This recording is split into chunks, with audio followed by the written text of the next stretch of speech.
Hi అండి. ఒక మంచి మాటతోని మనము మొదలు పెట్టుకుందామండి క్లాసు. సమాజం అనే మన తరగతిలో అంటే నా ఒక్కదానిది కాదండి. నేను, మీరు అందరం కలిసి మీ అందరికీ నమస్కారాలు. మరి నేడు నాడనేటటువంటి సిచ్యుయేషన్ల గురించి మనం చర్చించుకుంటున్నాము.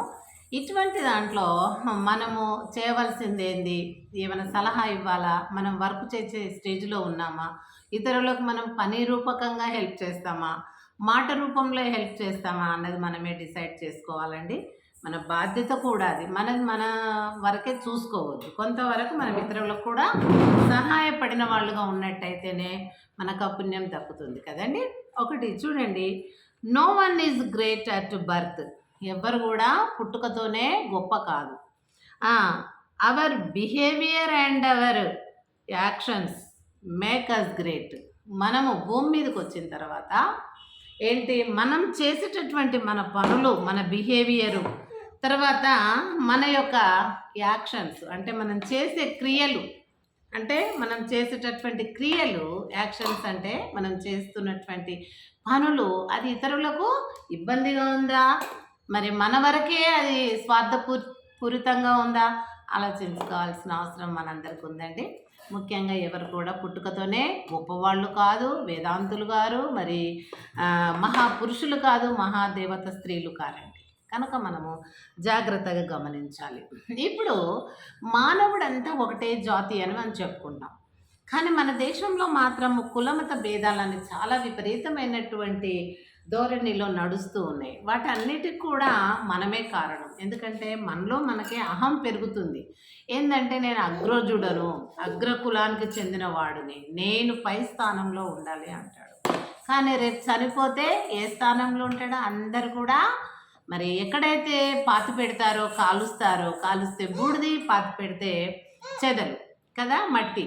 కనుక మరి ఇది మర్చిపోయి సమాజంలో ఉన్నంత కాలం కూడా ఇతరులను పీడిస్తూ కులాలను బట్టి మరి వాళ్ళను స్థాయిని నిర్ణయించి వాళ్ళను ఉంచేటటువంటి ఆ స్థలంలో అనుక్షణం వాళ్ళను ఇబ్బంది పెట్టేలాగా అదెంత ఎందుకండి, మహానీయుడైనటువంటి అంబేద్కర్ను కూడా సమాజము అంటే అగ్రకులం అనేటటువంటిది వాళ్ళే పట్టుకుంటున్నారు, వాళ్ళే దళితులు అని వాళ్ళే పెడుతున్నారు, వీళ్ళు వాళ్ళను హింసిస్తున్నారు మాటల ద్వారా, చేతల ద్వారా, రకరకాలుగా. కాబట్టి దేవుడు పెట్టినటువంటి దాంట్లో ఏ లోపం లేదండి, కానీ మనుషులే ఇంత హీనాతిహీనంగా చేస్తూ ఉన్నారు. కాబట్టి చూడండి, మనం రాజకీయంలో కూడా ఎక్కువ ఉందండి. ముఖ్యంగా తెచ్చేదే ఈ యొక్క ఇండిఫరెన్సెస్ అనేటటువంటి కులతత్వం తెచ్చేది రాజకీయమేనండి. అసలు ఏ కష్టం లేకుండా బతకాలి అని అంటే సైంటిస్టులు కూడా చెప్పారు. మొన్న మీకు చెప్పాను నేను, మార్క్స్ అనేటటువంటి ఆయన సైంటిస్ట్, గ్రేట్ సైంటిస్ట్, ఏమన్నాడు, ఏ కష్టం లేకుండా, ఏ బాధలు లేకుండా మంచి పేరుతో ఉండాలి అంటే ఒకటి ఆ త్రోవ రాజకీయం అని. అందుకని ఇప్పుడు ధనవంతులందరూ కూడా రాజకీయంలో బ్రతకాలి, జీవించాలి, నడవాలి, ఇతరులను మరి ఇబ్బంది పెట్టాలి అనేటటువంటి ధోరణిలో మన రాజకీయం ఉందండి. కాబట్టి ఈ రాజకీయాన్ని మనము చీడపురుగుల్లాగా ధనవంతులు ఆ యొక్క ధనాన్ని ఎలక్షన్స్లో వెదజల్లి ఆ యొక్క ఓటు విలువ తెలియనటువంటి మరి నిరక్షరాస్యుల దగ్గర దోపిడీ చేసి అవి పంచి ఆ యొక్క ఓటును దొంగిలించి వాళ్ళు గెలిచి గద్దెలో కూర్చొని వాళ్ళు పెట్టిన దానికి 10 అంతలు ఎక్కువగా మన ప్రజా సొమ్మును మరి మింగివేస్తున్నారు. కాబట్టి దయచేసి మనం అంటే ఏంటి, సమాజం అంటే ఏంటి, రాజకీయం అంటే ఏంటి, నాయకులు అంటే ఏంటి, పాలన అంటే ఏంటి విషయం మనం తెలుసుకోవాల్సిన అవసరం ఉందండి. ఎందుకంటే మనకు సమాజం అనేది ఒక పెద్ద సమిష్టి కుటుంబం అని చెప్పుకున్నాం. మన కుటుంబంలో కూడా అసలు రేషన్ ఉందా, బట్టలు ఉన్నాయా, తిండి ఉందా, ఇవన్నీ మనం ఎట్లయితే మన సంసారానికి, మన కుటుంబంలో మన భర్త పిల్లలకు చూసుకుంటామో అట్లాగే భారతదేశాన్ని కూడా మరి పట్టి పీడిస్తున్న చీడపురుగులు లాంటి ధనవంతులు ఏం చేస్తున్నారంటే బీదలను అందరూ కూడా వాళ్ళ ఏంటి ఓట్లప్పుడు డబ్బులు వెదజల్లి అన్ని ఆశలకు గురి చేసి ఆఖరికి వస్తే వాళ్ళ యొక్క మరి ఓట్లను దండుకొని మోసం చేసి తీసుకొని వాళ్ళు గెలిచి 10 రెట్లు సంపాదిస్తూ మనల్ని పీడిస్తూ 5 ఏళ్ళు అలా ఉంటున్నారు. కాబట్టి ఇది ఎంత సరి అయిన పద్ధతి అండి మనం చూసుకుంటున్నాం. కాబట్టి మనం ఏం చూసుకోవాలి, మన సంసారం మన కుటుంబం చూసుకుంటున్నట్టు మన దేశంలో జనాభా ఎంత, రాబడి ఎంత, లేకపోతే సంపద ఎంత, మన తలసరి ఆదాయం ఎంత, జాతీయ ఆదాయం ఎంత, అది బోందు నికర ఆదాయం ఎంత, ఈ విధంగా మనం 3 రకాలుగా మనమే మరి వాటిని గురించి కూడా ఆలోచించినట్టయితే మనము మన దేశాన్ని ఉద్ధరింప చేసుకున్న వాళ్ళం అవుతామండి.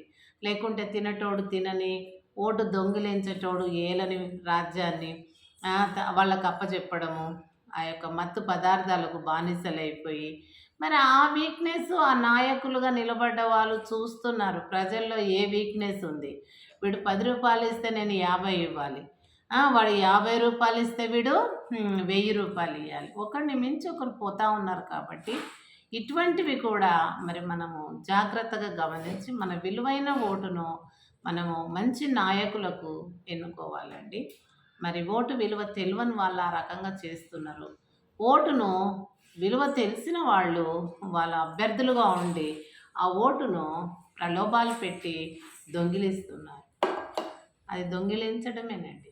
కాబట్టి దయచేసి మన దేశాన్ని మనము సరైన పద్ధతిలో మన పాలకులు మనం ఎన్నుకుంటేనే వాళ్ళు ఆ సీట్లో కూర్చుంటారు అనేది వాళ్ళ మైండ్లో ఎప్పటికీ ఉండేలాగున, ఆ భయం ఉండేలాగున మనం ఏం చేయాలి, మన ఓటును సద్వినియోగం చేసుకోవాలి.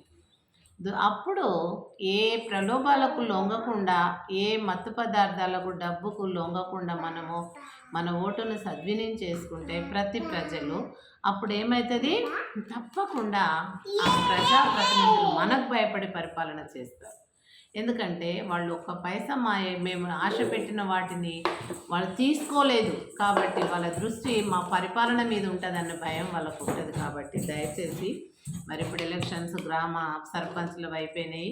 మరి వాళ్ళు ఏ రకంగా వచ్చిండ్రో కానీ గెలవనైతే గెలిచిన వాళ్ళు ఇప్పుడన్నా దయచేసి ప్రజలు ఇది మన బాధ్యత అనుకొని మరి డబ్బులకో మత్తు పదార్థాలకో వేసినాము, పట్టు చీరలకు వేసినాము ఆ ఓటును, కానీ మరి కనీసం వచ్చిన వ్యక్తి మంచి పరిపాలన అందిస్తున్నాడా లేదని ఆ పరిపాలన మీదనన్నా ఆయా గ్రామ ప్రజలు ఆ సర్పంచి మరి ఆ వార్డు మెంబర్స్ యొక్క పరిపాలన విధానాలపైన దృష్టి పెట్టి అయినా కనీసము మీ గ్రామోద్ధరణకు మీరు మరి కృషి చేసిన వాళ్ళు అవుతారు. అందరూ కూడా బాధ్యులుగా భాగస్వాములు అయ్యి గ్రామ పరిపాలనను మీరు సరిగ్గా మీ దృష్టిలో ఉంచుకొని మీరు ముందంజ వేయాలని కోరుకుంటూ సెలవు తీసుకుంటున్నాను. Thank you so much.